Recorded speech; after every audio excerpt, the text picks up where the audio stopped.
Today we're going to go over some no-gi footage from this past Monday, since, we didn't get to see it on Wednesday. So we are on rear mount week still, so hopefully you guys are making progress there and working it as well. Let's get into it.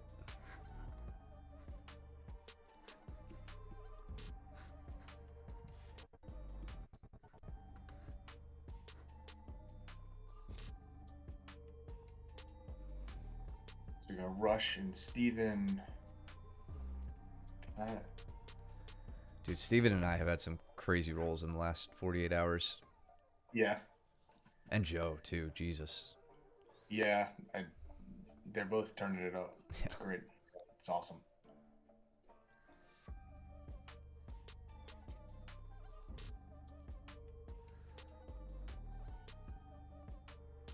Who's Pat training with in the back? Is that Duncan?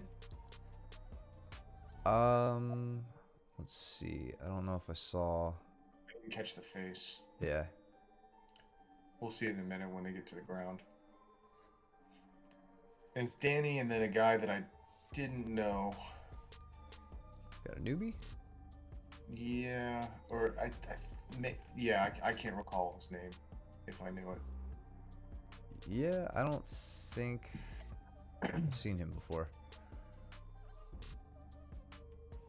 Yeah, that's And then Duncan and we Pat. got all right, cool. And then Luke and Cole are going over some stuff. Yeah.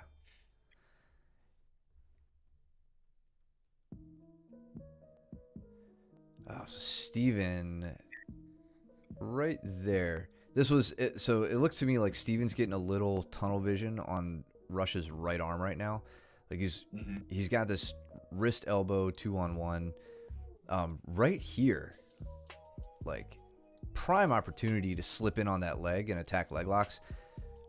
Maybe Steven was being cool about it because I know like Rush has been pretty open about like his he knows leg locks a little bit. He and I actually worked on them a little bit last Tuesday, or maybe this past Tuesday. Yeah, it was this past Tuesday. So maybe Steven was giving him a break there because I think we all know he hasn't been giving any of us a break with those leg entrances. Yeah, and I think he had a leg injury or something like that. He was coming off of maybe Okay. if the right guy. I can't remember. Oh, Doug's back.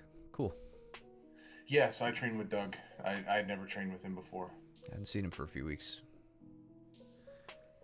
But Steven found himself on that leg anyway, so gets that sticky hook in, little scoop grip at the ankle.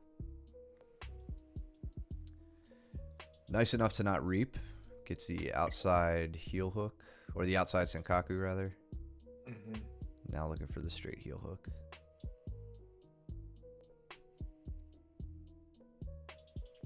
And in on the knee bar.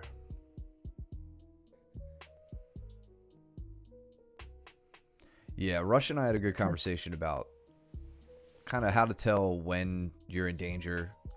When to bail, when to move. What's up, Deathcore? How you doing, bud? What's up, man? Thank you for joining us. First in the chat this evening.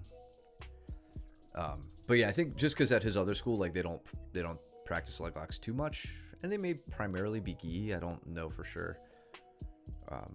But yeah, that leaves kind of a hole in your game if you're gonna play no gi, as far as like knowing when to tap, knowing when you're in trouble, knowing which ways to move, all that. So I kind of gave him a crash course on Tuesday.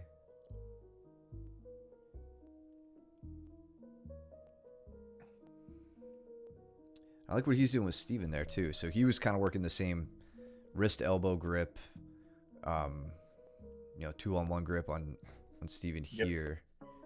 And then as Steven pulls away, he comes up into him almost to hit looked like a hip bump sweep, except he had his leg inside it in half guard. Right. He likes to come up for a single there a lot. And I like that. So for Steven, when you're working this standing, well, for anybody, but when you're working the standing guard break, you've done a great job here getting up to a nice upright posture. You got 2-on-1 on a leg. I want you guys to remember you're not just pushing the leg down, right? Because it's difficult. Their ankles are trapped. Getting a good like bounce as you're pushing and pushing and pushing. Think about, we call it CPR grip, or I call it the CPR grip, that palm over palm or palm over knuckles. But like think about pulsing that grip and pushing into that knee to break those ankles open. For some reason, it is much more it's much more effective than just a static hold. A strong push. Bouncing into it can break those legs open pretty quickly and easily. And this is a spot where I don't want you guys doing it for speed, but Rush, he pulled his legs down. He could have pulled into a leg entrance or something. So you kind of want to break those ankles open quickly, so you're not hanging out there. Great takedown by Rush, though. Holy shit. Great reversal immediately by Steven. Yep.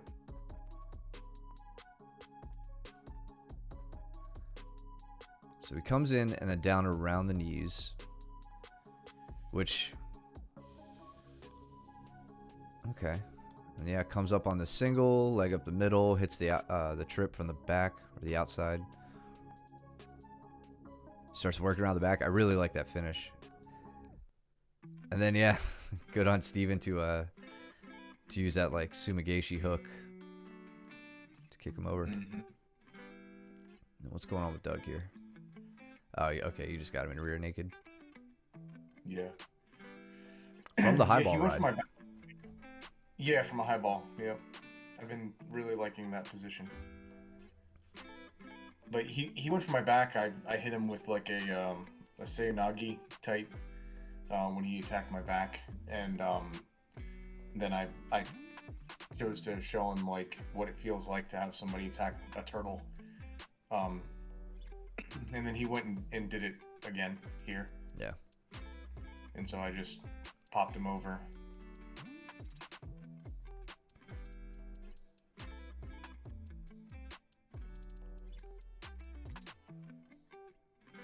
So maybe this was the origin of Rush's questions with me from this past Tuesday. It's like, this is a good spot where they kind of get into the shootout, where Steven sees the straight ankle opportunity. And I like that Rush was almost setting up his own leg lock, but here's the thing, like with Steven getting that grip, getting the straight ankle grip on the arm here, that leg that Rush takes over here, I think it's a little too late. Like he's got to focus, he has to shift his focus more now to like getting that leg free so that he's not getting straight ankled, rather than working on a counter, unless he's going to be like you or Luke and just like endure the pain and just fight through it. What are your thoughts on that? Yeah, so with the straight ankle, the key to the straight ankle is being able to manage distance. So like Steven basically wants to have wedges in place to where he can extend his body and extend to break the ankle, right? Because we're basically pulling the ankle and trying to bend it away from the way that it's supposed to go. Rush, and the way that he's doing this is he actually has his left leg is all the way through, right? And it doesn't look like much, but what that leg is doing is that if Rush wanted to come up and into him, he has a knee shield there to block that bear, to prevent him from coming up into him. So he's managing a distance from there. What he's doing with his right leg is he actually has his right leg underneath the butt of Rush, and he's leaning.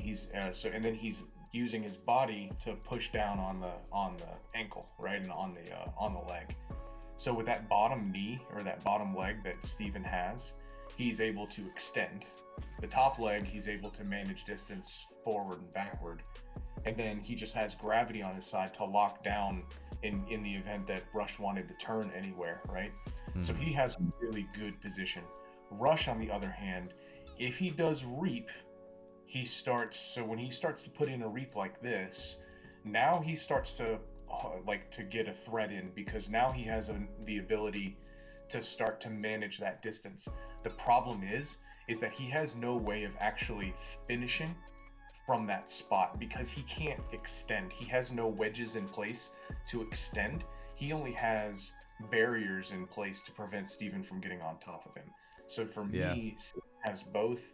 Rush only has one. I would put Steven in the winner's seat, right? Like he's definitely in there for winning this battle.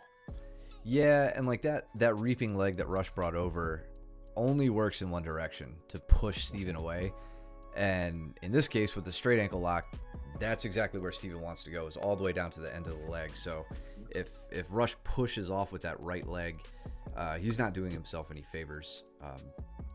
And again, he and I talked about this with the straight ankle threat and even the heel hook to a degree.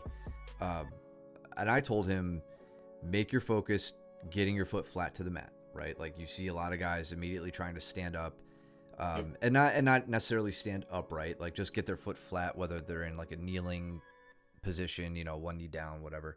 And then cross-facing, sprawling, all that good stuff to get the leg back. But now, for Rush, that means getting Steven's left leg, out of the way. And that would have been a few steps back, like right. I would say right here, like Rush is going to want to come up in between Steven's legs rather than falling back to his shoulders. Like, well, it looks like he started to. Maybe Steven did a good job. Actually, no, I take that back. So Rush started to come up, but you see him lead with the leg, his right leg over. I would have abandoned that and just try to keep coming up to get that leg, to get that foot planted. I agree. But yeah, that's all a part of leg locking, is being able to identify just how much danger you're in at any given moment. Danny with a good scissor sweep on this new student. Mm-hmm. Where was it? So that guy takes him over. Steven, you're in the chat. Do you remember that dude's name? I wasn't there that night. I don't want to keep referring to him as that guy. Huh? I was, and I didn't catch his name. He left before I got to train with him. Pat doing some good work on dunking. Oh, a second ago he was. Let's see.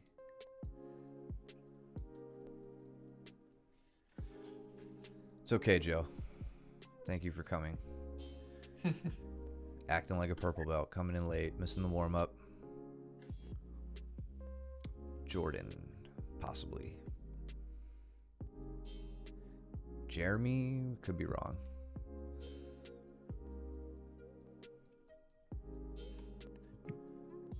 Both sound good to me.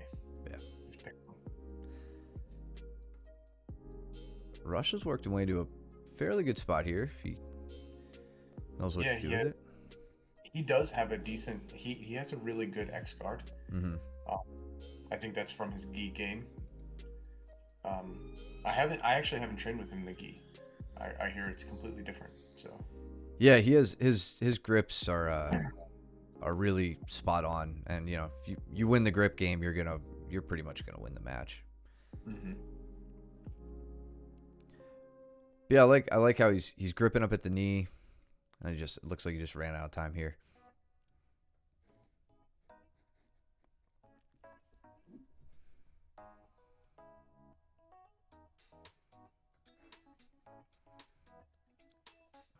Cole and Joe.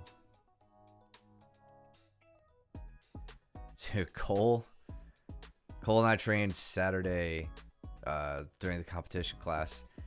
Yeah. And he clubbed the hell out of my brainstem.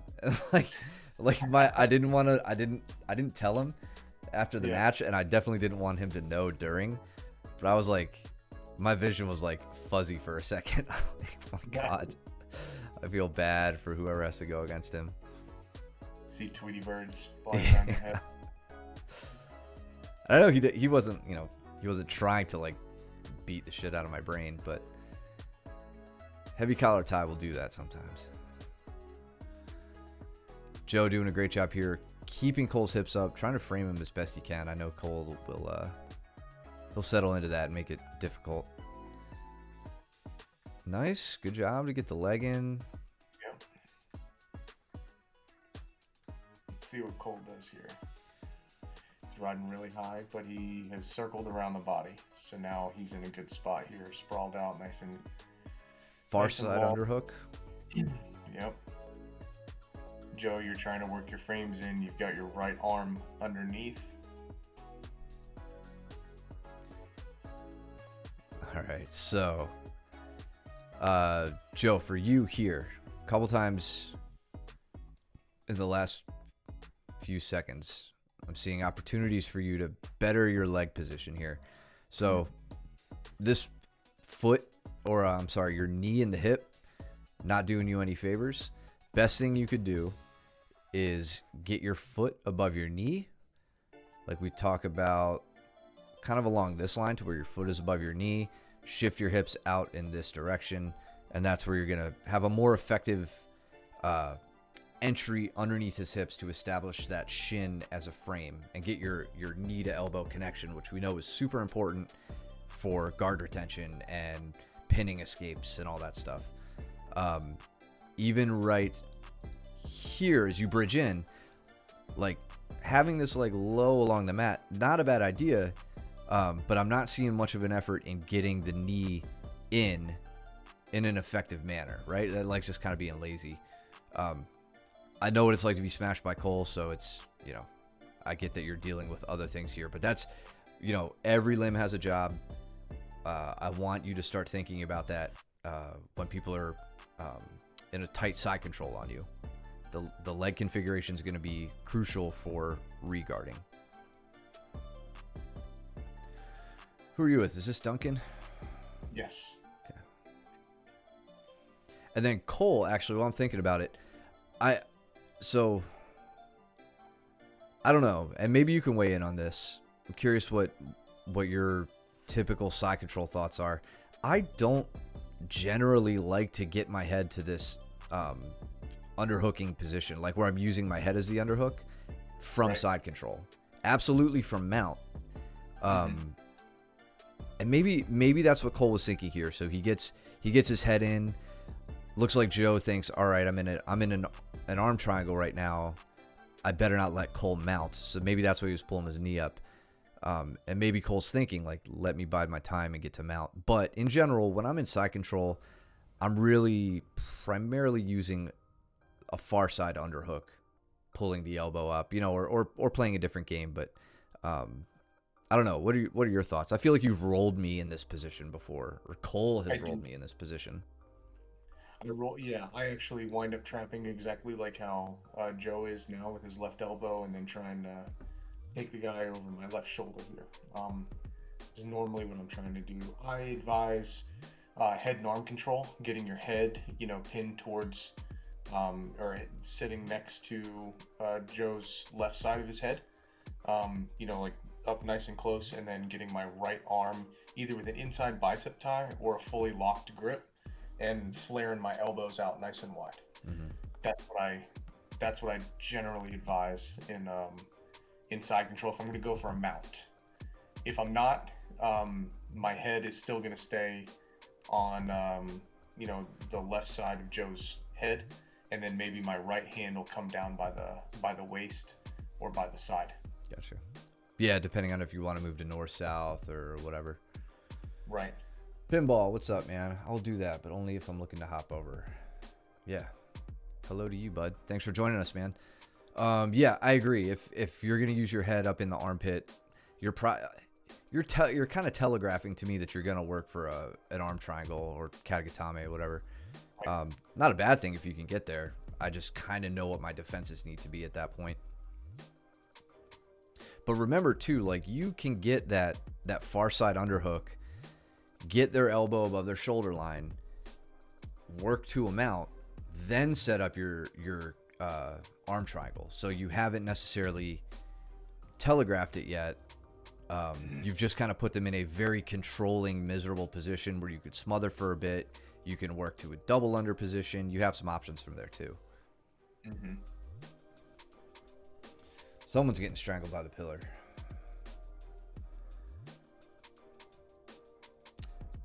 I'm looking to move to the back from that position. Yeah, fair, totally fair. That is a good entrance. Oh yeah, I know exactly what you're talking about. Yeah. Yep. Oh, Rush had Danny in an arm triangle, which is one of Danny's go-to spots. Did he get him? I don't think so. I think that was just the pillar. Couldn't finish. Oh, they should have. If you didn't get that, they should have restarted there.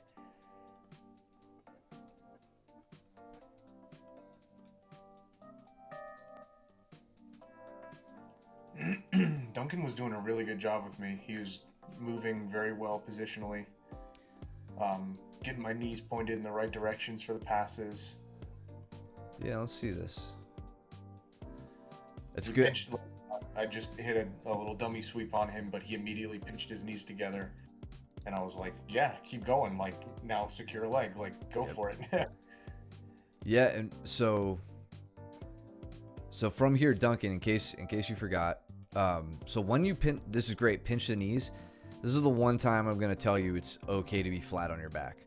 You pinch the knees, put your shoulders to the mat, hip up, and then like V grip on the ankles. And then at that point, Mike can't sit up into you, and you can kind of pick which ankle or which leg you want to attack, and sit into your different leg configurations. You instead here, you kind of fall to the side. It looks like you're crossing Mike's legs up, but the problem is you haven't gotten your legs to an inside position to work a leg isolation. You need to have at least one leg up you need one leg up the middle to start working like a good ashigarami, whatever you choose. But that's if you want to get into legs. From here, I like that you actually used it as a pass as well. If the leg situation isn't working out, it's a perfect opportunity to come up and work a pass. So it's really good. And then right to the back. Although, let's make sure we get that hook in first. Whichever side you're going to roll to, try to make that the first hook you get in. So now, yeah, that top hook in. It's better than nothing, but now Mike he could play heavy on your bottom leg, making it difficult for you to get that hook around.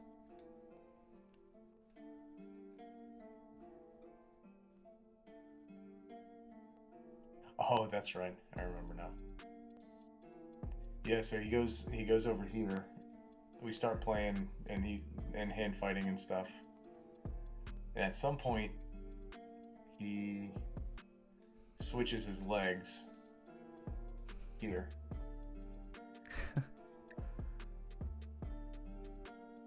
We just reset.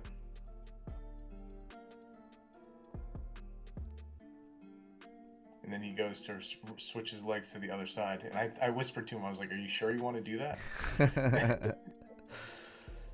So that's funny, man, because a lot of people, I mean, like Gordon, I know Gordon likes, or he doesn't mind the body triangle on the bottom side, especially with the arm trapped. I personally hate it. I feel like it really does put a lot of pressure on the ankle of my top leg. Yeah.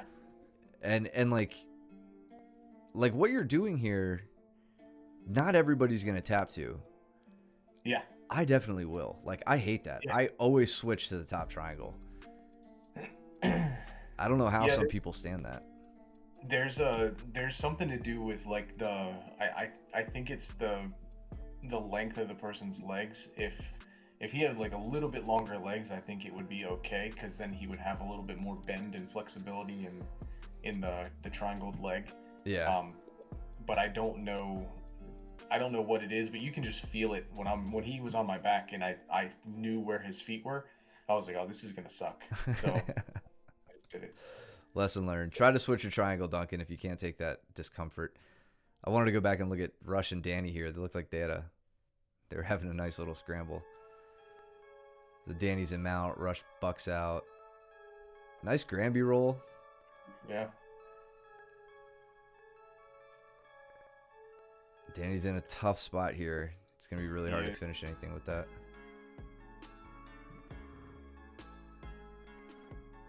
These two look like they're having a fun roll. Same spot that Cole was. Remember digging his head underneath the far side arm. Mm-hmm. Which, yeah, I mean, there are times where it makes sense to do that, and there are times that it doesn't. Yeah, I don't want to advise you guys to like never do that. Um, you just got to know what the risks are there. Sitting up Sweet. into a mount to triangle, Yeah. right to the step over. He Yeah. said, "Screw mount. I'll just go right to the triangle." Yeah, he pinned that far wrist with his Mhm. left hand and stepped over. Oh, Damn.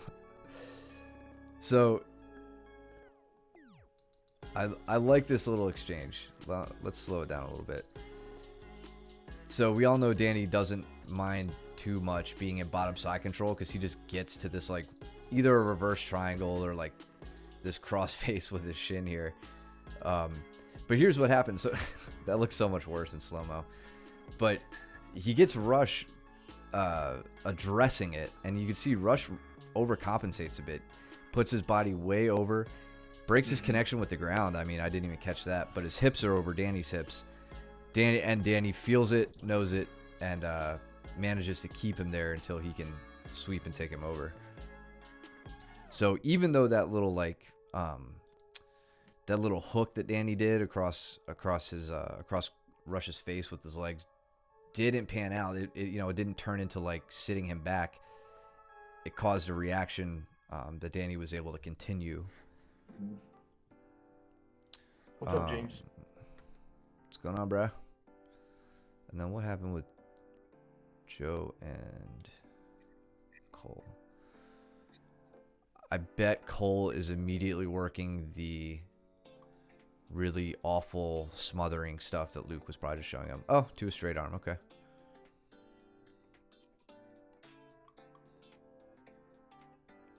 Dude, I don't know about you, man, but rolling with Luke now, like it's gotten to the point where like he finds his sternum just finds the point of my nose, and he just shoves it into my skull, and it hurts so bad. Like I'm getting so tired of tapping to that from him, but I can't turn my face enough. He got me with it the last time we trained together. It was the first time, and but it's also like the first time that my nose didn't turn completely purple. So I consider that to be a win. Yeah. Let's look at Caleb here. It looked like he had a nice leg exchange here with Pat. May not have been much of an exchange actually, but so he sat through Doug, tried to take him over for the backside 50, but Pat wasn't going. Hold. Look at Caleb being all nimble. So kind of scooping deep half, and like it looks like he wants the backside 50 here, but I think Pat just sits. Yeah, like Pat scoots his knee forward so that he doesn't roll. Mm-hmm. You watch his right knee just kind of scoots forward. So kind of squares back up in a sense. But Caleb opts to work for the straight ankle, which is good because if he worked for a heel hook here, he doesn't have any hip control really, or very, very little. So if you're gonna pick one, I'm glad you didn't pick the heel hook. And Pat's thinking, all right, he's cranking, but I don't feel it. I'm not worried. Let me go on a counterattack. But looks like Caleb got bored with that and moved on from there. I really like this. I like that he takes it right to the butt. The only thing I would improve here, Caleb, is get the crook of your elbow to his Achilles. Like, tighten that up. Tighten that space up, and you get a lot of leverage on that. And then I like that he switches up here to the knee bar. Goes all the way around. That was slick. Mm-hmm. Good illustration of how interconnected the leg locks can be. Yep. Yeah, I'm not. It's gonna be. I don't know. I'm gonna say this now, and then Cole's gonna just smash my face in the this week. But I'm gonna put off tapping to his smother pressure as long as I possibly can. It Yeah. really just comes down to like controlling their ability to turn their head and frame up in your armpit. But I have a feeling Cole's gonna get just super annoying with that.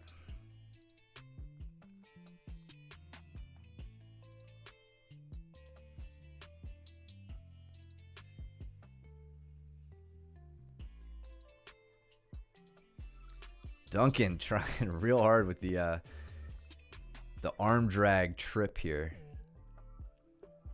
Oh yeah, look at that. So what could make this better? Duncan kind of falls flat to his butt. Right. You gotta fall to your side. Yep. And then even more than that, I would say block the far leg here. So Duncan's got the foot in between Cole's legs. If you watch like I know Tonin loves this one. We've seen him do it in a number of matches. He kickstands across like both legs when he does it. So you gotta hit the arm drag, pull them hard, fall down to your butt, but like to a side, and I want your foot all the way across. Keep working on this, Duncan. Like if you're seeing this and playing with it, good. Just tighten it up. This looks good. I think you'd be able to be I think you'll be very effective with this one. You just gotta tighten up a few details. One thing that I heard from like thinking about it from a judo standpoint is you normally look where you want the throw to go. So like that just helps your body turn in the direction that you want to be. So here you're facing the back wall, or you're facing the television basically. You should be facing where you are taking Cole. So you should be facing the camera. That's a great point. If you were facing the camera, your hips would be turned and you would be at least facing the proper direction in order to heist up and try and get into that scramble, even if you miss that far leg with the foot block. Yeah, Bertram's really big on that when he has us doing warm-ups and doing like the collar pull. I always forget the term that they use, but yeah, gotta look in the direction of the throw. Mm-hmm. I wanted to give, so Steven, if you remember. Uchikomi, thank you. Yes. Sorry, go ahead. Nice. Steven last time got me with this fucking, whatever it's called. It's the like TP choke TP. Or whatever. Yeah. Maybe he got me with a no arm triangle. I don't know which one. I was trying. I was like, there it is. I'm gonna do something. I'm gonna try. I didn't. Spoiler alert. But that's I hit that on somebody this past week. I can't remember who it was. And yeah, I almost had I don't know. I probably shouldn't even say I was close to triangling Steven, but today an opportunity for a triangle happened and he managed to rip out of it. I was so pissed, and he's like, "Gotta do the teepee choke." I'm like, "Shut up! I'm not gonna give it up."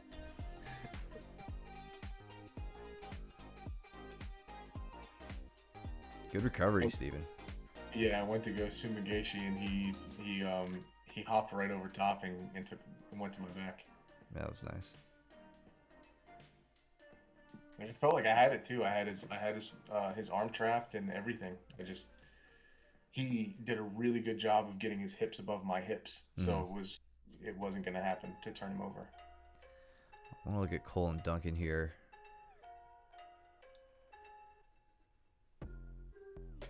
Cole gets a sweep. It looks like he's got double unders. Yeah, and Duncan got a little too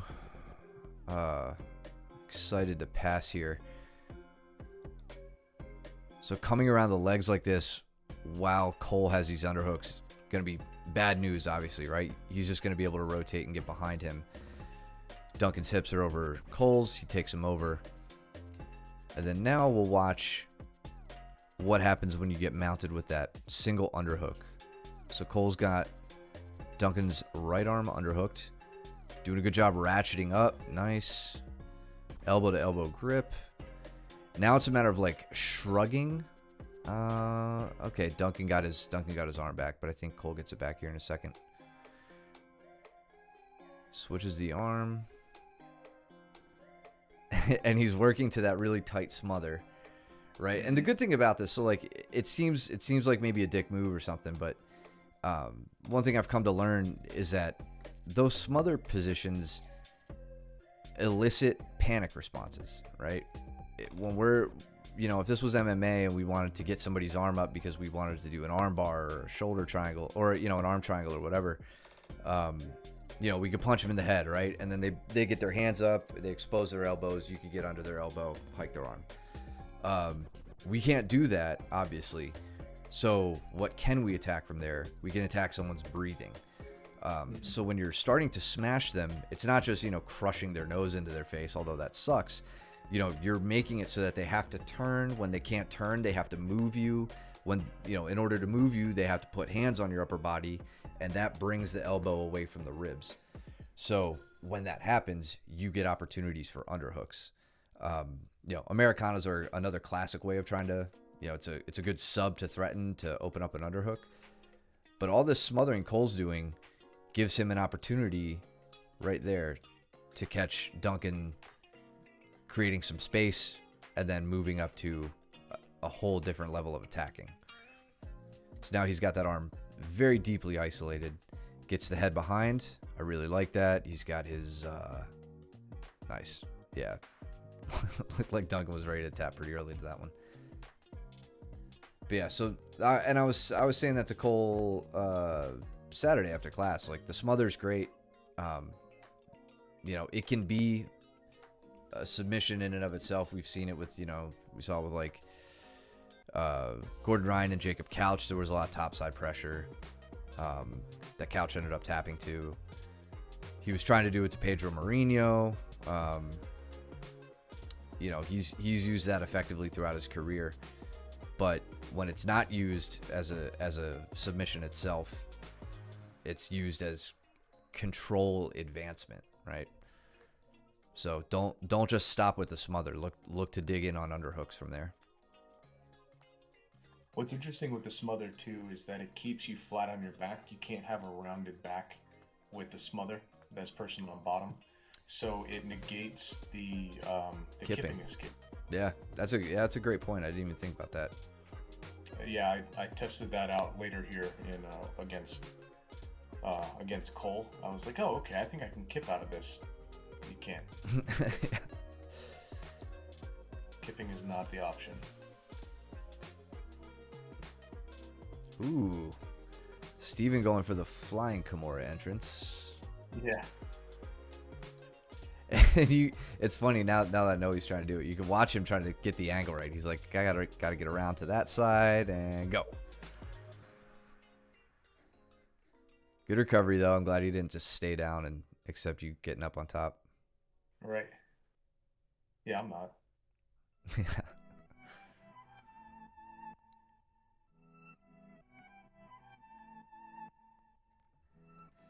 Yeah, Joe, I think Cole's gonna be inadvertently causing a number of bloody noses from Mount.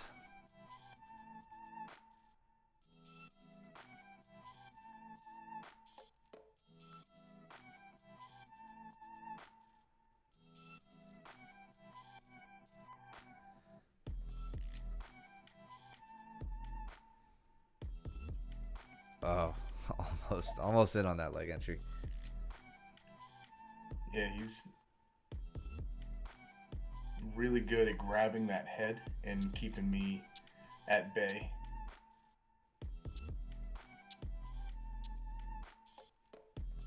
Now I'm trying to throw up a triangle, or trying to get that arm slash get a triangle. Right out of time.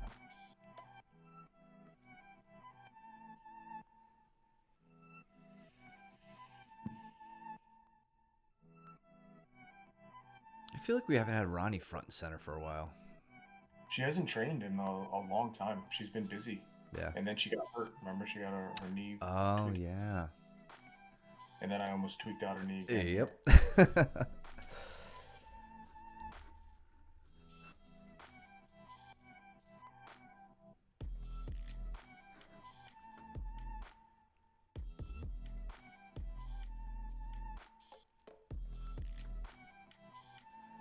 See how Cole handles Rush's guard here. They're over by the pillar. Mm-hmm.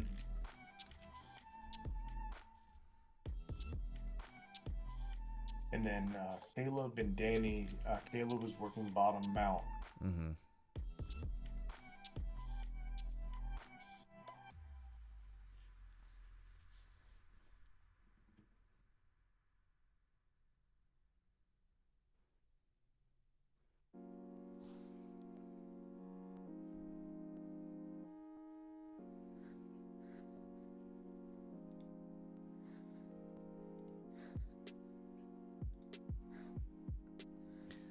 So what's up with Doug and Steven?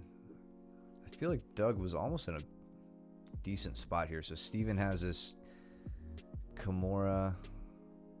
I guess he couldn't slip the Doug couldn't slip his elbow, so he was in danger a lot of that time. He almost ended in like a T Kimura position. Yeah, and Steven still has it, so he's gonna run from there. Yeah, great example of the efficacy of that figure 4 grip and why you should never just give it up when you get it.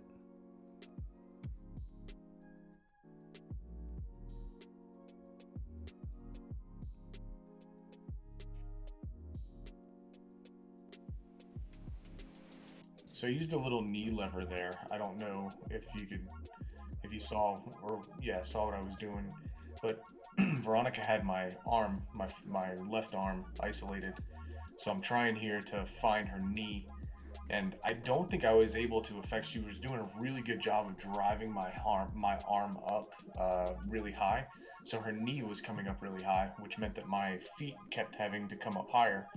And I don't think I was able to effectively do it, so I wound up doing it with just one leg, and I used my left foot, I believe, to stomp down on the floor and then pop up like that. It was just a weird little turn that I did, and I was able to shoot for the underhook. Nice. But like when we talk about half guard and trying to like know when you're getting beaten half guard, I was getting beaten half guard here. Like this was no good. So my whole goal was to try and get that bottom side underhook out, so that way I can start working up and actually playing a half guard game. Yeah, she's got you flattened out. Neither one of you have an underhook right now, but she's making it very difficult for you right there. And yeah, that's what I like about the knee lever is even if you don't get the sweep out of it, because people get wise to it pretty quickly, it's still required for them to base out to shut it down. Yep. Which gives you everything you need to slip your underhook in like you did here. That move still, like, I totally understand it. I get the mechanics of it, and I love that move. It still just seems like voodoo to me. I know. It's it really is. So great. So, let's see with Ronnie here. So, Ronnie, I would really like you. I feel like you find yourself in this position frequently enough, right? You got this front headlock, but I don't like that you just come down like it's almost like you're trying to throw Mike. Really, what I think would be a good thing for you to try is with this front headlock position, sprawl your legs back. You could get back up to a more mobile position instead of staying seated and falling back.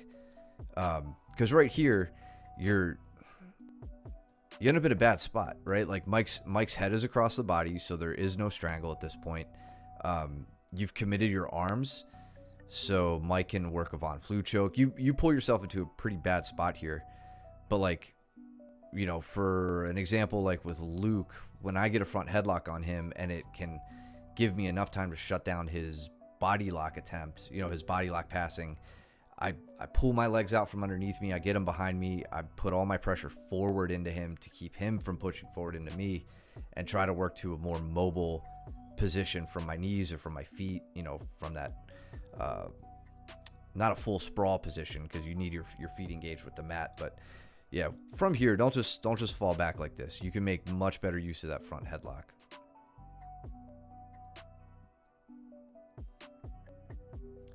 In fact, it's kind of funny. Let's see. Let's look at Cole and Rush here.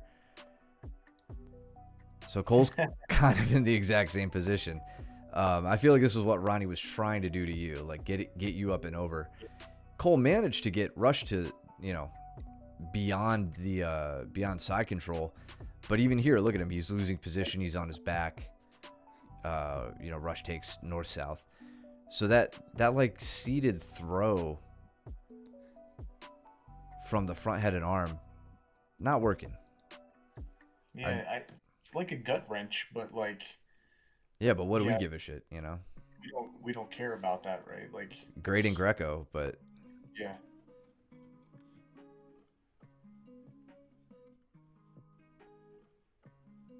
so yeah, that was nicely coincidental. Two fine examples of what not to do with that grip. And you both kind of ended up like you were just in north south for a second. Now Ronnie's in trouble getting a Kimura worked on. Rush has a like kind of inside position on Cole's. Well, I mean, I guess they're each under each other's elbows here, but I would much rather be the guy on top here.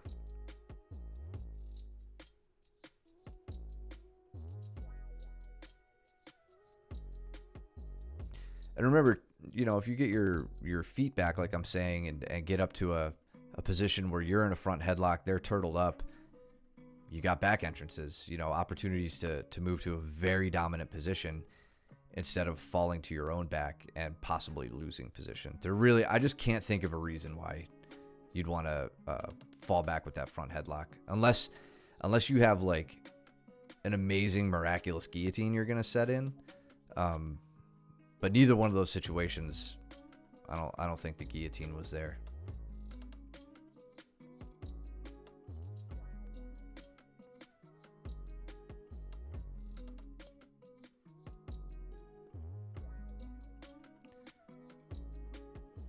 Danny really giving Caleb a run for his money here from Mount.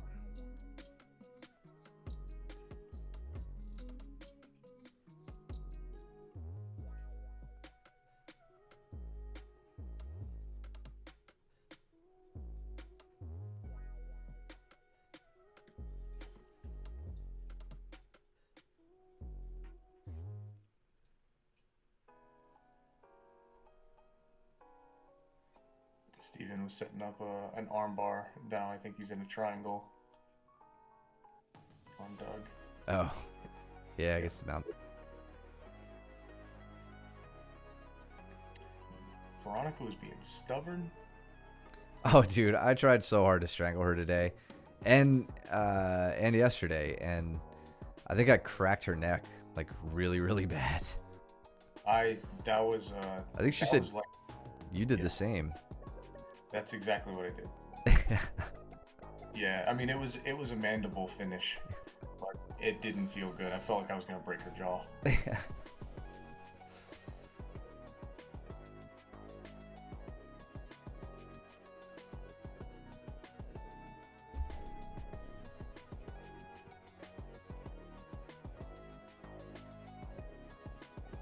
think that's Joe and Caleb.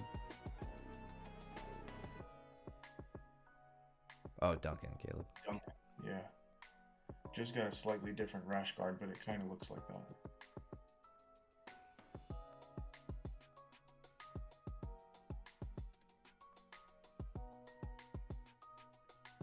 Yeah, this is going to be me working with Cole this round, I believe.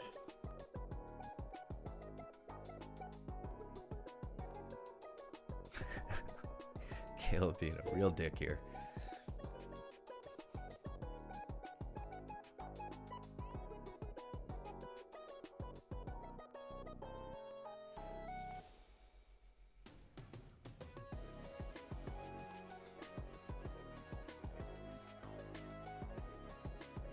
Yeah, I wanted to see how Cole was going to meander through.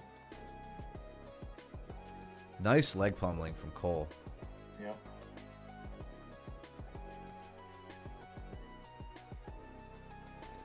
This is really great. So where Cole could mess this up is if he didn't have his head posted, if his butt was back a little bit more, then he's just at your mercy.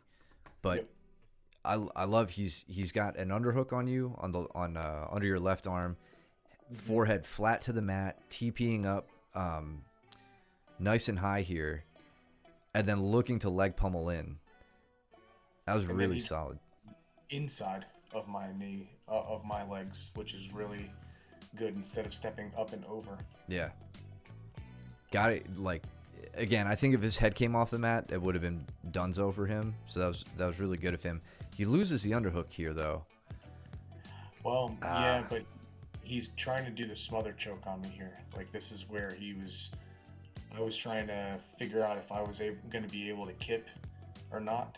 So I'm trying to cut an angle on him. And he is grabbing my head and shoving it right in between in his sternum.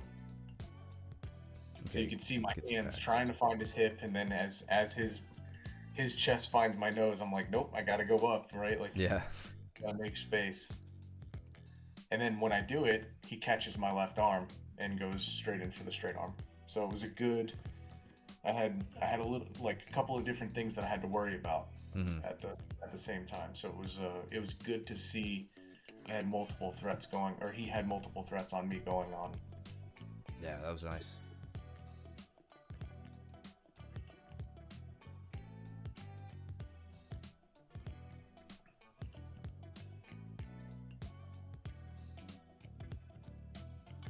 Today, I think it was either today or yesterday, Caleb and I had a roll where he was very mobile from these topside pinning positions. He was transitioning really well from little camel clutch, excuse me. He was transitioning really well from side control up to north south, back into side control on the other side, jumping in knee on belly, coming down back to side control, and just like staying very mobile to the point where it was difficult for me to establish a connection with him. Which I think it's really good to see, especially coming from a bigger guy, you know, like having more, like, being big doesn't mean you got to be like, you know, slow and controlling the whole time. If you can be mobile, that can really throw an opponent off too. That was killer from him.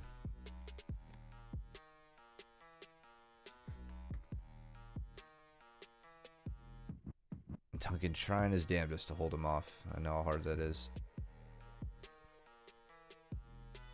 It's funny, Duncan almost got to that, like, reverse tight waist we saw a bit from the ADCC competitors. And I know in the heat of the moment, this could be easily overlooked. But when you have somebody, when you're on somebody's back like this, try not to pull them back over their legs like that. Puts a lot of pressure on the knees.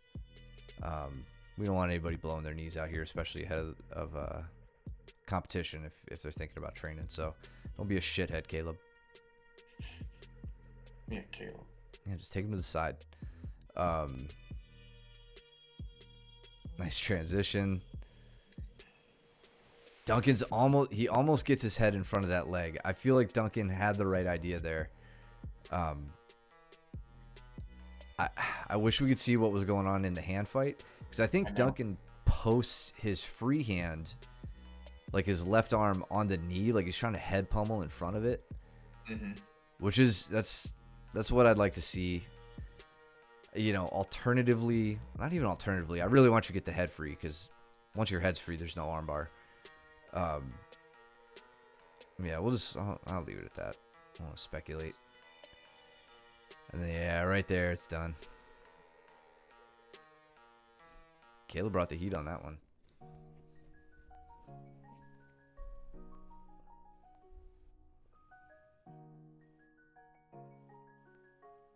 There we go. Cole getting the Katagatame set up from the side. Were you guys just drilling that, or was that live? Yeah, so this is what You're just talking through it. Luke went over this in class. Okay. And we were talking about basically like what you can do from that far side, or maybe Cole was going over it with someone else. I don't know what. But yeah, we were talking about how to throw that elbow by and get it up nice and high, so that way you go straight into that Katagatame. Gotcha. Yeah, that was what Luke taught that night.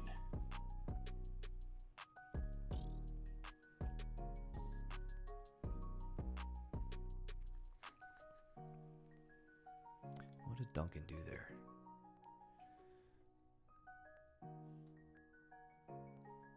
Oh, Caleb shot up for kind of like almost the makings of a Kimura, but he didn't lock up the grip. Yeah, he just did like a hip bump without locking up any particular grip. Yeah.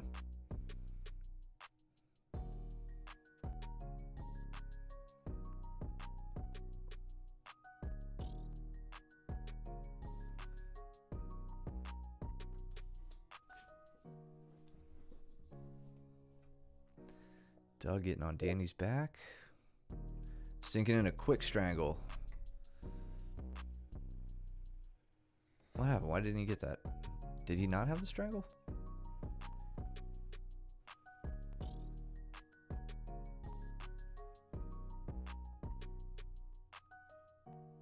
Oh, okay. Maybe they're working through something.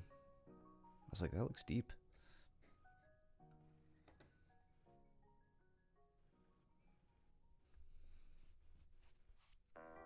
Yeah, so, okay, this actually brings it back. So, we were talking about it a little bit before. The only time, and this is what I was telling Cole in this moment, the only time that I advocate having the head on the far side of the body underneath the armpit is when the elbow is above the shoulder line. Once the elbow is above the shoulder, I feel like that's an okay spot because it impinges the shoulder. I can't get a whole ton of pressure to go down. Once that goes down, then I can start pinning my elbow to my hip and looking for that roll. Gotcha. But here we're not able to. That's exactly what we're talking about here. Yeah, that makes sense.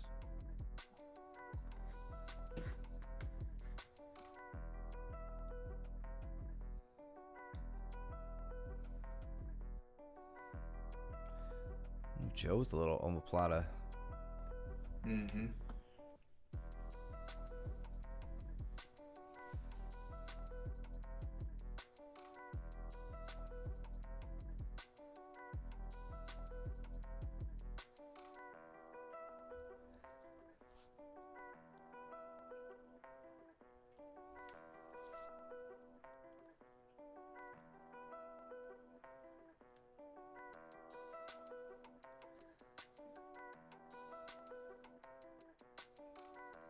Let's see how Doug handles close guard. Almost got caught thinking there.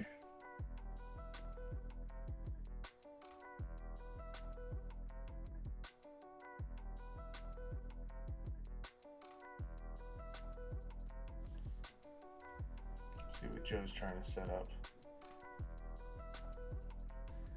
I love how he's got his arm. Yep, there it is. Nice, very good.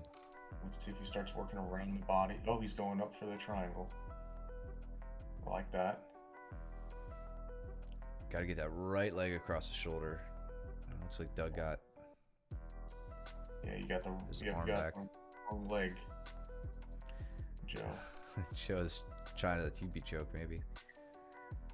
There it is. Took him over.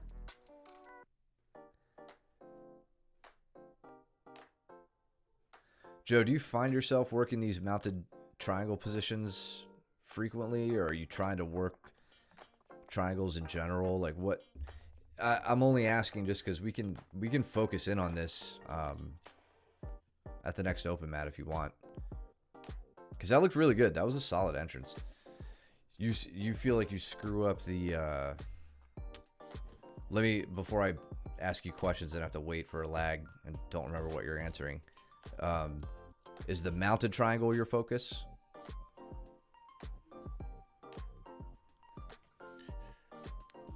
I don't mind this transition he made.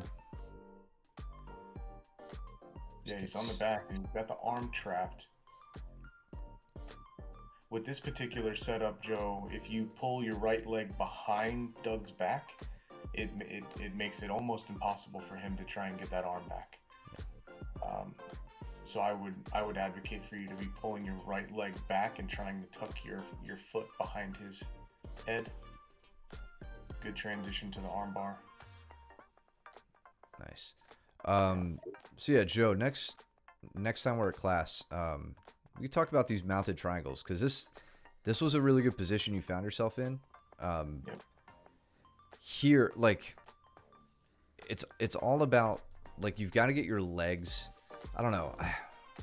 If you want to finish it from mount, like, the angle you take is going to be really important. Like, you know, right here, you're trying to get that arm across the body. You're going to need to get your hips outside of his tricep. That's gonna be what establishes a better connection with you know, your hamstring in his neck, or the back of your knee in his neck. There's some things you could do if you're going from on your back to the mount, or if you're working those mounted triangles from, you know, side control into mount into the mounted triangle, or from a mounted position into the mounted triangle. There are things you could do to make that transition a little easier for you. Common theme we've been talking about for mount lately is getting those elbows up nice and high above their arms. That's what makes it easy for you to cut that angle. Whereas, you know, here we saw Doug, when you got up here, you know, Doug's arms weren't as isolated above the head as you'd like to have him to cut that angle. Like, his elbow's blocking your hip right now. Contrast that to what we've seen Cole doing tonight, where he gets that arm pinned all the way up. That's going to be a lot more helpful for getting your angle. But let's go over that at class. Please remind me. Nice armbar, though. Really good transition. Yep. I like that you controlled his head really hard with that cross-facing leg. And I got the grip break. And didn't rip the arm. That was very kind of you.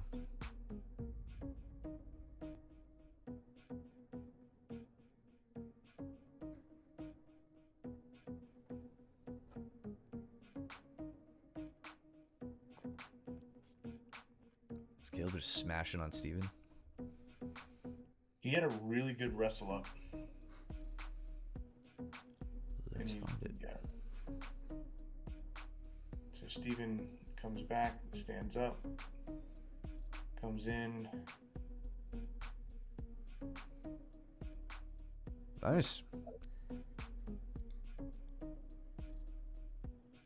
I like that. That was some quick moving, man. Right here, not letting Steven get too far away and establish himself. That was solid. Build on mounted. Flipping in a seatbelt. He's trying to slip in the seatbelt.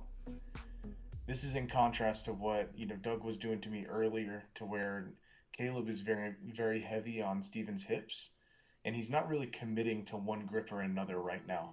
So he's just staying heavy. Mm-hmm. Once he starts, I don't know what happens from here, but you know, he's not trying to make any big movements and things until he gets a grip locked up.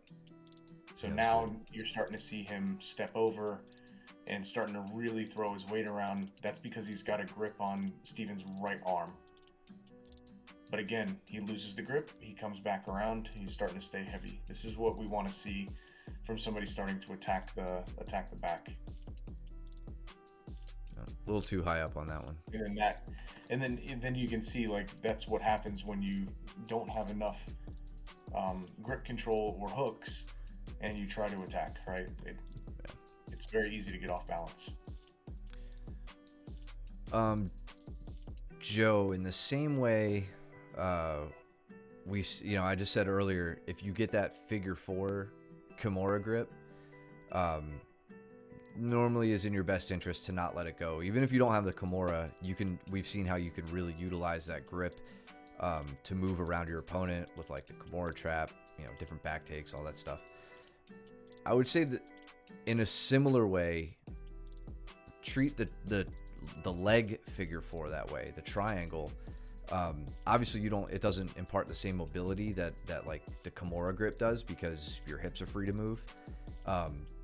But it is such a controlling position with the two strongest limbs on your body that even if you feel like you don't have the strangle on that, you have immense control over his head, and you have two free hands to work and try to get to where you want to be. So don't give up on it too soon when you find yourself there.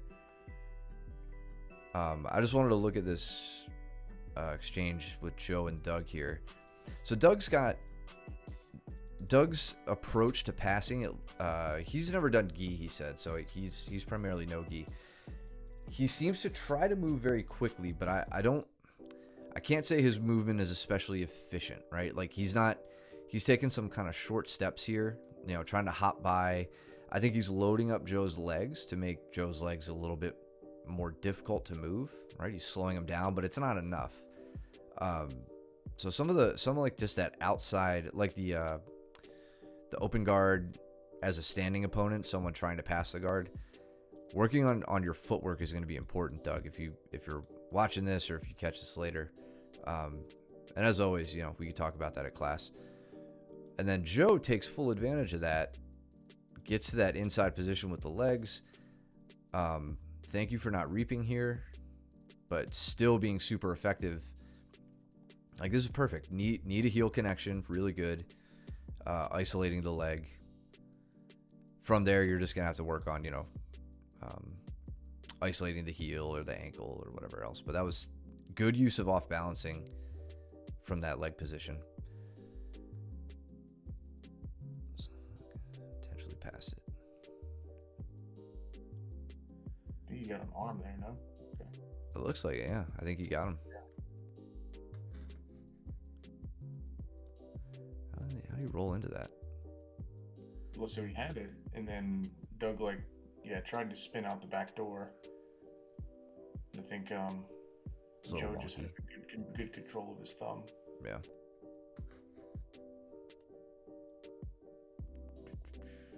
Cool. Pat.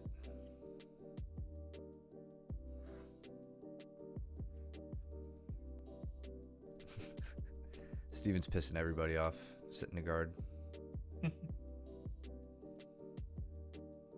I pretty much exclusively started down today. I was so tired from comp training. Yeah. Yeah, I'm sure. I missed the past 2 days. Really want him. I should be able to train tomorrow. This was interesting. He gets False the reap. false reap.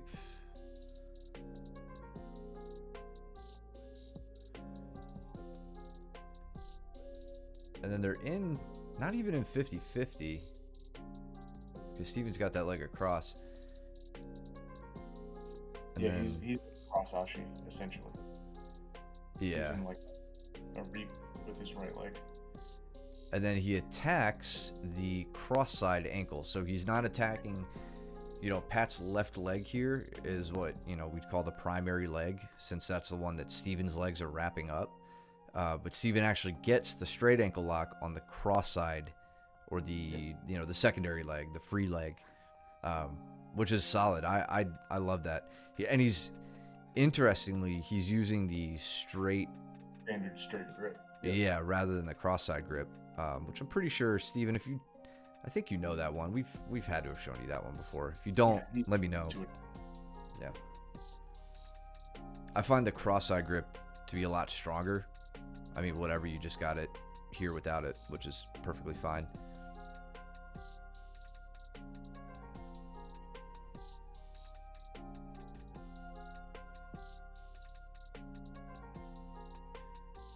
The leg is on top. Yeah. I mean, I would use it there too. I would use the cross side grip there too. Not saying you got to switch. Do what works for you. But it's not. I wouldn't say it's exclusive to any specific leg position. The cool thing about that cross side grip is you can slip the heel in front of your chest pretty easily and turn it into basically an Estima lock, almost like a twisting ankle lock. Not too far removed from a heel hook, but since you don't have hip control, it's not going to give the same pressure as a heel hook. It's still an attack on the ankle.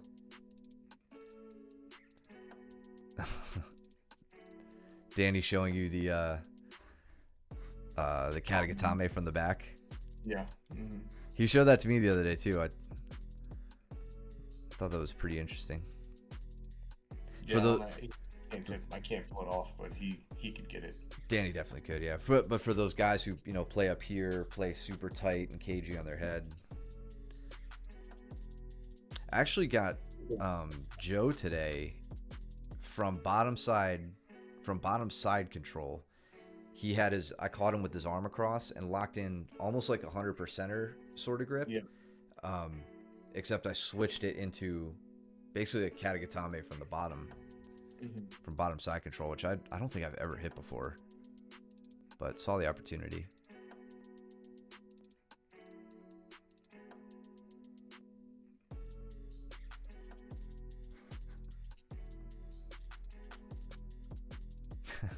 Thank you, Steven.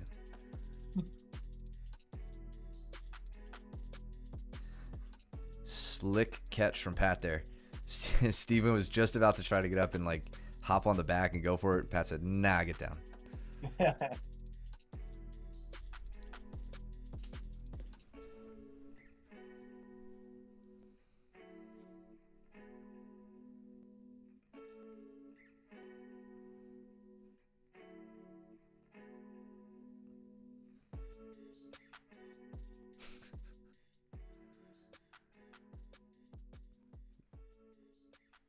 Thank you for leaving your arm there, Joe.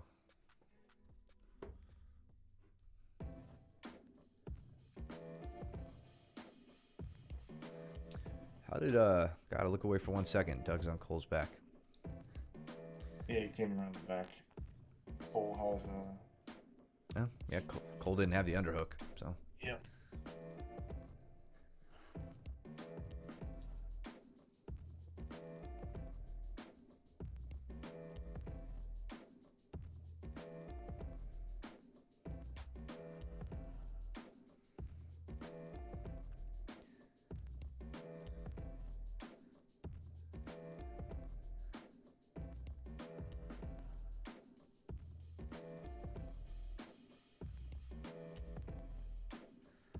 So Pat's doing a good job here of making this butterfly sweep difficult for Steven by it seems subtle, but like, let's see if I can find it again. The 2 times Steven elevated him here, like here with the hook sweep, back that way, like I think Pat's doing a subtle hip switch to stay to keep from getting rotated midair, you know, like he's squaring his hips up as Steven is moving him, and it's a real subtle move he's making, but it's making it difficult for Steven to get the rotation he needs, and then he just headbutts Steven, which is awesome.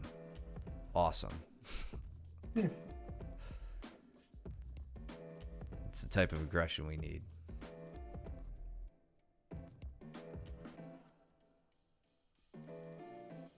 Good round.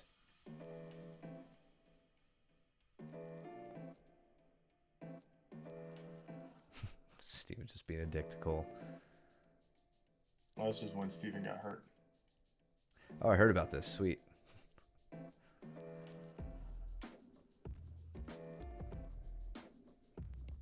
Is it from a little splitsies position or something? Yeah, it'll happen here shortly, I believe. Man, Steven could have gotten a good Uchimata there. There.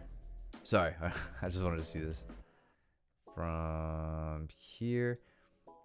Yeah, Steven, if you get your hips more under Cole, that's where you're gonna hit this throw. Like you gotta duck under and commit.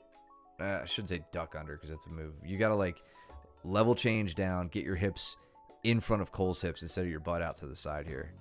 There's no reason why you couldn't launch Cole. Like even right there, you know, we could see Cole's hips, the majority of Cole's hips. If you got inside a little bit, I think you could have launched him. I find it personally hard to get the Uchimata with an underhook.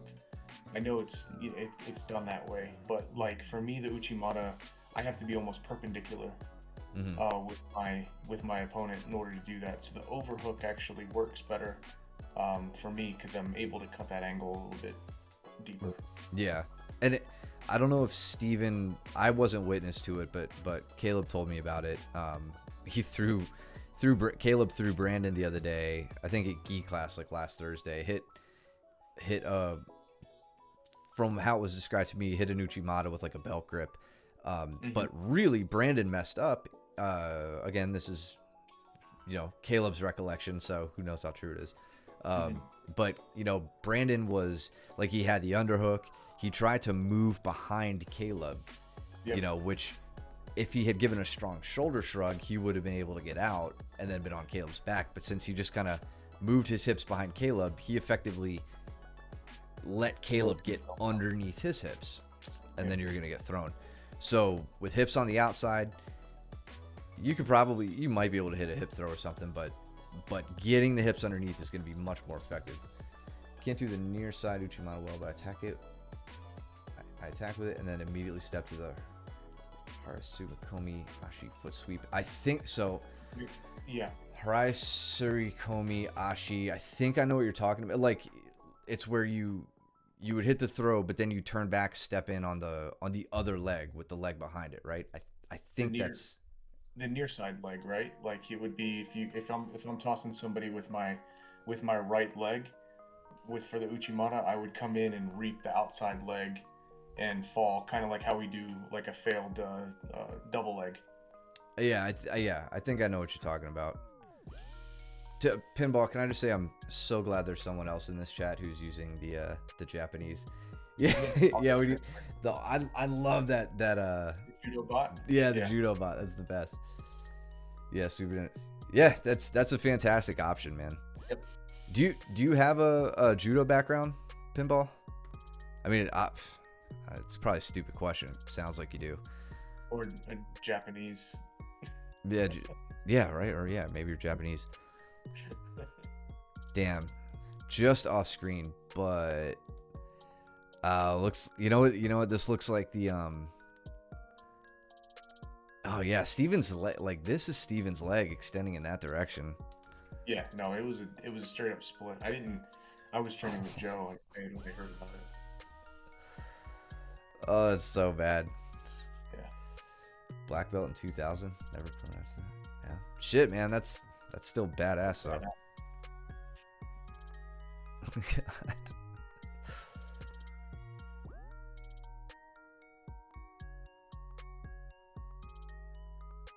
Slipped in puddle of sweat from the realm. Yeah. In your puddle of sweat too. That's the worst. Yeah, I think if I was maybe like 20 years younger, I would consider also doing judo while we did this.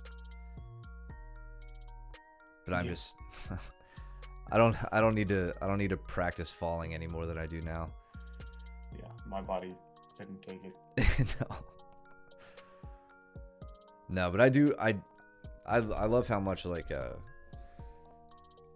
how like Danaher's really done a lot to like pull stuff out of the judo Kodokan to fit into, it's not just him, but he's a recent example, but like how much he pulls from like stuff that's really effective for jiu-jitsu, and minimizes risk. Like, even though a Seoinage looks awesome and I love hitting them, it's immediate back exposure, so it's a dangerous one to try, or relative to judo and their rule set. Did you ever compete, Pinball? Were you a competitive judoka?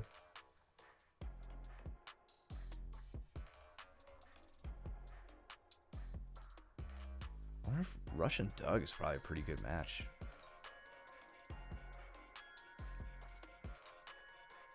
Rush staying really heavy, coming up on that leg, like that body lock position. Mm-hmm. But I don't think Doug's giving him too much to work with here. Oh, all right, he got his head out. He's around.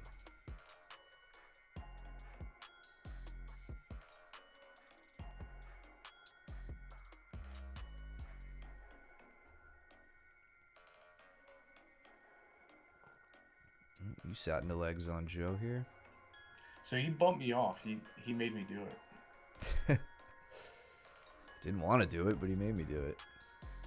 So he bumps me here, and then he turns to his right, and I just sat back into a back step. Yeah. Because I had both knees on his chest. I was playing like a double knee on belly, and when he turned to his right, my legs just fell straight into place. I like the finish here too. So you lock up the cross ashi, And then just like we were talking about with Steven a second ago, here's that cross-side straight ankle grip. Mm-hmm. Can't tell your white-ass limbs apart. There we go. Yeah, that's an owie. It almost looked like he had slipped his heel out a little bit too. He did. It was going to be starting to torque it if yeah. We kept going.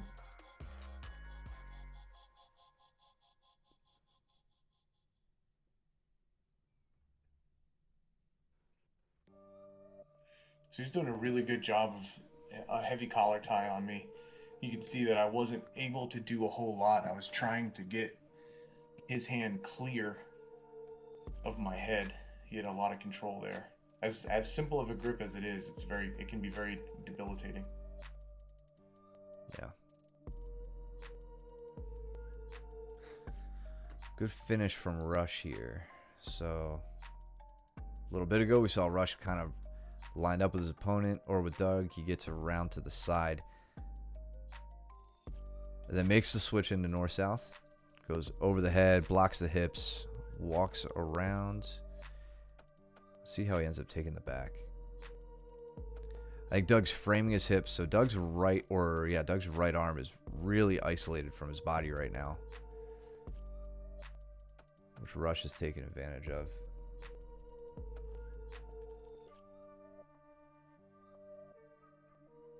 And then Rush sits into I think a seated head and arm here.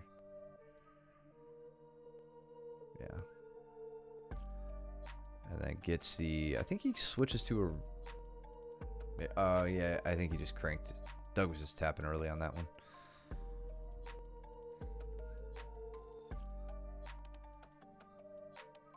Really good pressure from Joe. Or wait, is that you? That's you. Thank you. Yeah. I was like, hips up. He's jamming into his head. All right.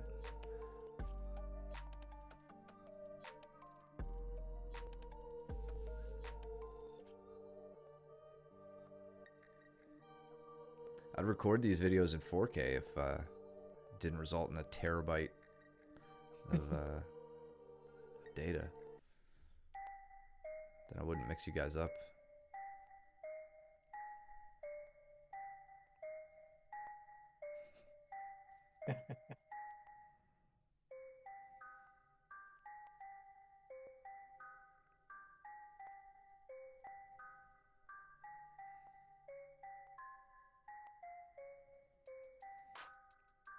Oh, you're so lucky, dude. Joe had you. You're welcome.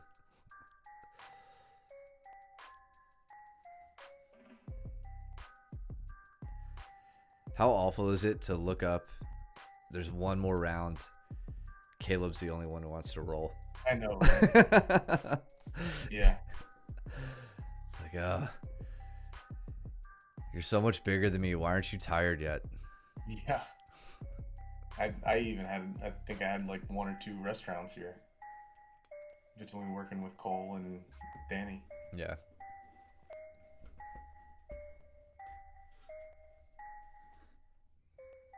This round, I was not going to let Caleb get up.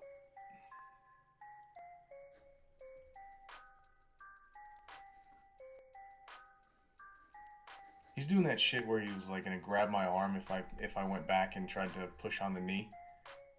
So I was like, okay, let's see if I can get past it without using my hands. I had to walk his legs all the way away from him in order to be able to get far enough from his arms for him to not do that.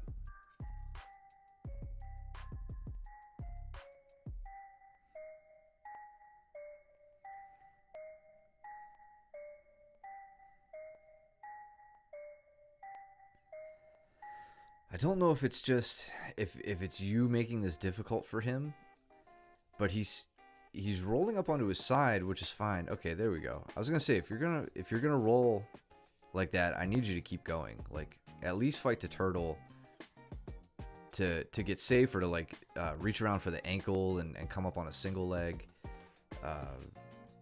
all sorts of stuff. But like when you're chilling on your side like that, especially against you, you're just asking to get Kimura'd. You're leaving yourself wide open to dorsal position Kimuras.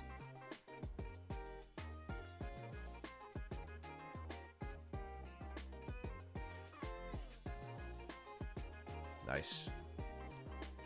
That was really, really good example of working the underhook, working that ratchet to get all the way up there. And then, like, I like how much, so you switch to that crossface there, and it looks like you're using, it's hard to tell, but I feel like you definitely have to do it. I know I have to do it with Caleb, but like you're pushing his head towards his arm at the same time. Yeah, I actually, both, yeah. I'm pulling with both, and my whole goal from here is to be able to connect elbow to elbow. I want to close that circle as far as I possibly can. And once I get there, now I can start isolating and getting to that Katagatame. I don't know if I'm able to finish. Like, do you see how far over he is on that side? That's why I'm using that hand to post out, is because I cannot get him in the right body position that I want. Yeah. So I return back to a mount. I'm trying to get him over onto that side, and he knows what's coming. So it's very difficult to get him to do that. Yeah, and look at what he's willing to give up here for all that pressure you're putting on.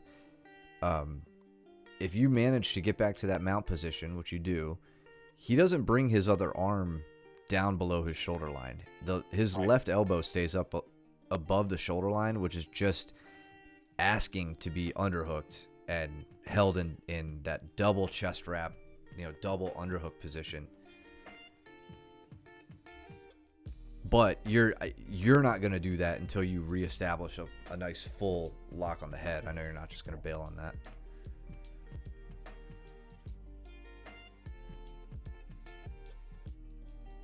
While I'm thinking about it, anybody who thinks that this answering the phone defense works as a cure-all for the Katagatame, it doesn't. So don't rely on it. Okay. The reason I think it's working for Caleb here is because he's really turning hard towards you, and he's like trying to get that elbow down, right? I mean, you were in it. Is that a fair characterization? Yeah. No, that's exactly what he was doing. He was turning to his right and getting his shoulder down so that I couldn't get my head underneath his shoulder, like underneath his tricep, in order to pin his shoulder against his neck. Yeah. The problem with it when it doesn't work, when for Caleb it worked out more from body positioning than from the elbow, the answering the phone defense. The way that's not going to work is, like in this case, if Mike gets his right arm, like if he gets his elbow behind the neck, like super deep, good solid connection on the neck, I don't care if the phone's ringing and you're answering. It's a tight one, and you're not gonna get out of that. So don't, I just hate seeing guys, especially earlier belts, get to here and think, oh, he can't get me now. Yeah, I know I've made that mistake. My very first match in a competition ever, I got arm triangled because I got here and I was like, oh, I'll be safe. At least he'll have to move, and he didn't have to move.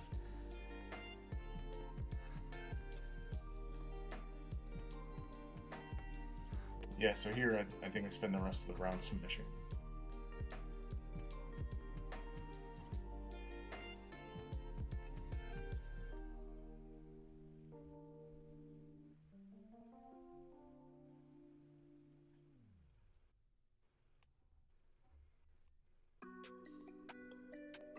Yeah, just stay immobile.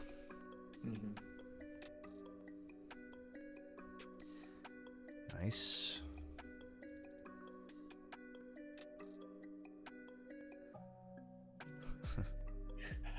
I really was being mean, I guess. Like knee on his neck. Whatever. Throat, everything.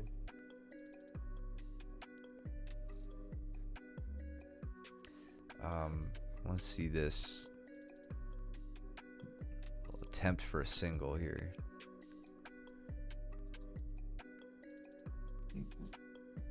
This is what I've been working on that quite a lot. Is like staving off that single with the like these tight waist grips. Mm-hmm.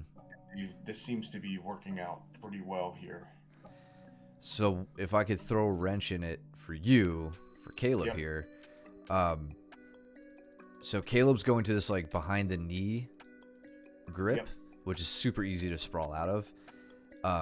I think Caleb probably knows this because I've done it to him a million times, and it's how I manage to get out of turtle position when someone is like, when their hips are almost over my head, like they're really far over me. Mm-hmm. Don't reach for the knee with your outside arm. So in this case, with Caleb's left arm, reach all the way down to the ankle, like no higher than like midway up the calf, but like try to get all the way down to the ankle and pull that leg out, putting it, putting Mike's knee into an unnatural position here. Then step around with your legs, try to get your knee inside that, and then it turns into a much better position for you to like work a knee tap double, sneak out the back, kind of the stuff that you see us do from escaping bottom half guard. Yep. But staying straight in front of him and trying to just pull in that knee, Mike's going to sprawl away from that every time. Most of your opponents are going to sprawl out of that. Work down to the knee and pull that knee to where it's kinked out to the side, like Mike's lower leg should be in this direction while his hips stay where they are.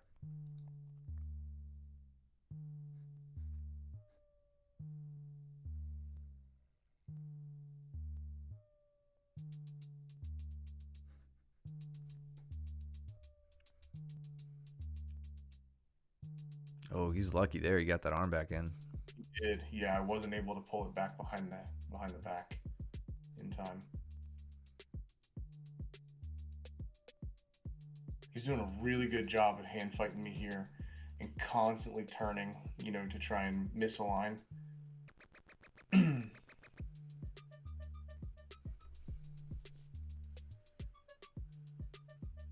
you're keeping the pressure on him though.